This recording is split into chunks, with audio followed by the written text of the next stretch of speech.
Welcome back. आज हम लोग अपनी नई इंग्लिश पेडागोजी की नई सीरीज़ शुरू करने वाले हैं, जिसका फर्स्ट मेथड हम लोग आज डिस्कस करेंगे, ऑडियो लिंगुअल मेथड। तो शुरुआत करते हैं आज अपने टॉपिक की। Audio lingual method. ऑडियो का मतलब सबको पता होगा, सम like sound. Audio means sound. Lingual means something related to your tongue. ठीक है, ऑडियो लिंगुअल मेथड साउंड्स और टंग या लैंग्वेज से रिलेटेड कोई मेथड होगा। ठीक है, ऑडियो लिंगुअल है तो एक साथ बात हो रही है, तो कोई कनेक्शन होगा। ठीक है, तो देखते हैं क्या है। थोड़ा बैकग्राउंड डिस्कस करेंगे आपके साथ, ताकि आपको पता चले ओरिजिन, फिर उसके बाद मेथड पे आएंगे।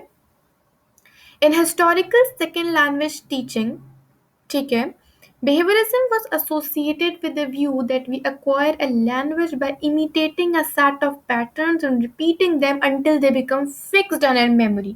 ठीक है, अच्छा, historical language second language teaching की बात हो रही है कि जो हिस्ट्री में, मतलब यानी कि जो पास्ट में सेकेंड लैंग्वेज एक्विजिशन होती थी, सेकेंड लैंग्वेज जब सिखाते थे बच्चों को, तो वो एसोसिएट होती थी बिहेवियरिज्म की थ्योरी से। ठीक है, हमने बिहेवियरिस्ट थ्योरी पढ़ी, बीएफ स्किनर की थ्योरी पढ़ी। उन्होंने कहा इमिटेटिंग के थ्रू, ठीक है, फिर प्रैक्टिस के थ्रू, फिर रीइंफोर्समेंट आ जाती है। तो उस थ्योरी को देखते हुए ऑडियो लिंगुअल मेथड जो है ओरिजिनेट हुआ है। ठीक है, क्योंकि इसके अंदर इमिटेशन की बात आई। इमिटेशन का मतलब होता है कॉपी करना। ठीक है, imitating a set of patterns, आपने सेट ऑफ पैटर्न्स को इमिटेट किया। सेट ऑफ पैटर्न्स, यहाँ पे एक सेंटेंस ले लेते हैं। ठीक है, आपने एक सेंटेंस को कॉपी किया।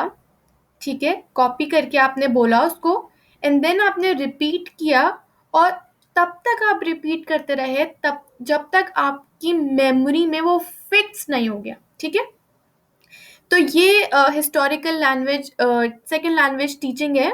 बच्चों के साथ क्या होता था, उनको ऑडियो सुनाई जाती थी। ठीक है, बार बार सुनाई जाती थी, रिपीटेशन होती थी, और उनकी मेमोरी में वो फिक्स्ड हो जाती थी, और वो लैंग्वेज पे कमांड हासिल कर लेते थे। ठीक है, the view of language teaching this view of language teaching became known as the audio lingual method.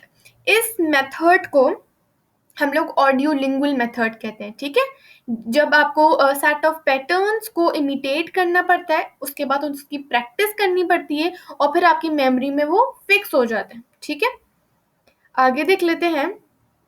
We should move progressively from simple to complex structures. ठीक है, इस वाले मेथड के अंदर क्या है कि बच्चों को पहले बहुत सिंपल सेंटेंसेस, ठीक है, सिंपल सेंटेंसेस सिखाए जाते हैं, and then slowly and gradually complexity जो है वो इंक्रीज होती जाती है। For example, we should teach Faiza became a nurse before Faiza would have became a nurse if she had passed her exams. Same, Faiza became a nurse जो है simple sentence है, simple set of patterns है, simple syntax use हुई हुई है इसमें।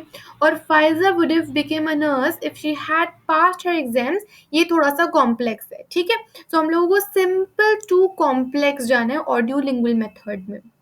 उसके बाद the audio lingual method suggested that in the classroom you should not use students first language but that you should use the target language only.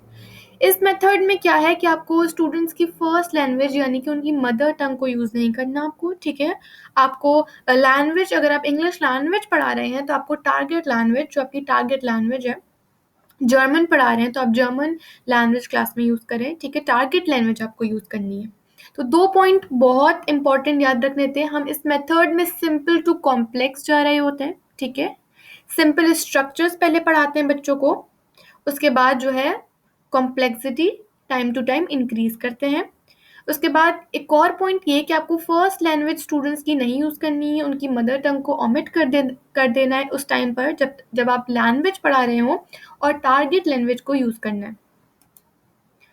अच्छा, advantages देख लेते हैं। The audio lingual approach offers each student many hours of practice in listening to, imitating and repeating a wide range of key structures in the second language. ठीक है, बहुत ज़्यादा time मिल जाता है बच्चों को प्रैक्टिस करने के लिए। ठीक है, बहुत ज़्यादा वो सुन भी रहे होते हैं, रिपीट कर रहे होते हैं, कॉपी कर रहे होते हैं, तो प्रैक्टिस का काफ़ी ज़्यादा टाइम होता है इस मेथड के अंदर।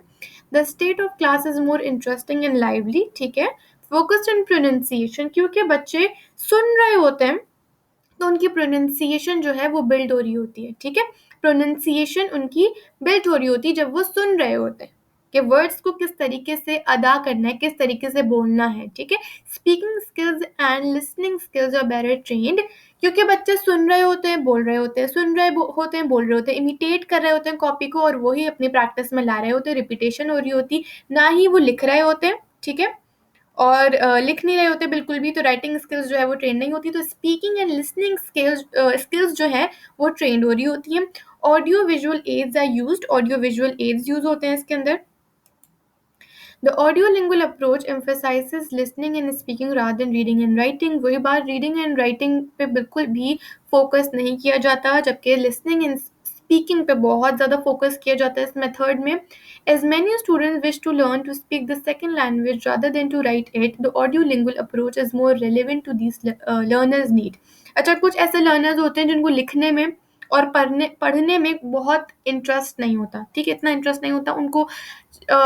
ये होता है कि वो जल्दी जल्दी बस लैंग्वेज जो है बोल लें, तो ये मेथड उनके लिए बहुत अच्छा है जो स्पीकिंग स्किल्स पे लाइक इम्प्रूवमेंट चाहते हैं, उस पर कमांड चाहते हैं, तो उसके लिए ये मेथड बहुत अच्छा है।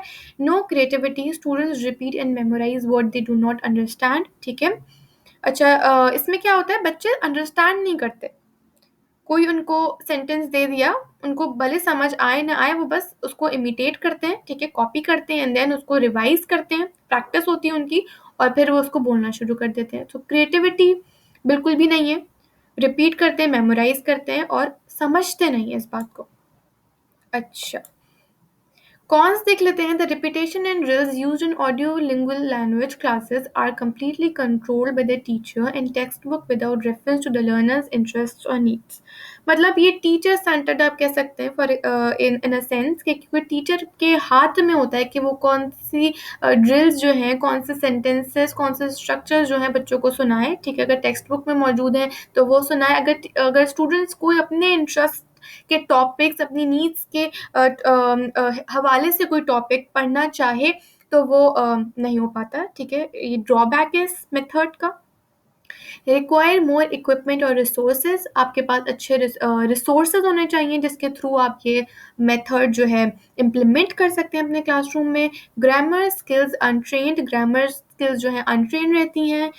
टाइम टेकिंग है बहुत, teacher need special skills to operate the resources, मतलब टीचर को टेक्निकल लिटरेट होना बहुत ज़रूरी है, उनको डिजिटल लिटरेसी आना ज़रूरी है, क्योंकि इसमें ऑडियो और ऑडियो वगैरह का यूज़ हो रहा है, तो उसके लिए बहुत ज़रूरी है। नो क्रिएटिविटी स्टूडेंट, अच्छा ये कॉन्स में आ गया, वहाँ गलती से ऐड हो गया प्रोज में।